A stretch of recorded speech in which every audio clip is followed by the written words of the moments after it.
Yes, thank you, Madam Acting Deputy President. The March for Australia was an overwhelmingly peaceful event held across Australian capital cities last weekend.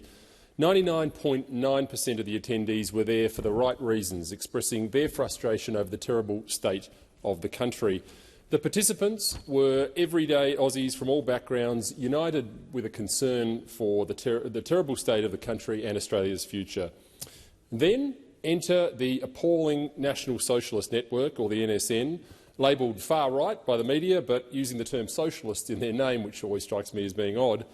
Now, the NSN are a strange group, not face-tattooed overweight men like we've come to accept from these tights, but the oddly clean-cut, preppy-looking ones. As someone said to me the other day, seems like they're straight out of Central Casting. For the last few years, these men have been turning up to similar events every now and then, mostly masked, but sometimes not, but certainly right on cue. Well, why don't we know more about these people, and how come a group with so few numbers gets so much media attention? I think that's weird. And how come the leader of the group just happened to be in the area right as the Premier of Victoria conducted a press conference with multiple cameras around? Must just be an incredible coincidence.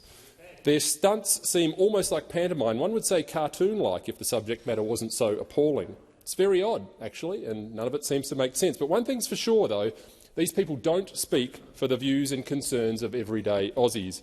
But that said, there's no doubt how useful they've been for the government, the media and the establishment that's hell-bent on trying to subdue a dissent of the growing in mainstream Australia about a country in decline. And I think that's odd.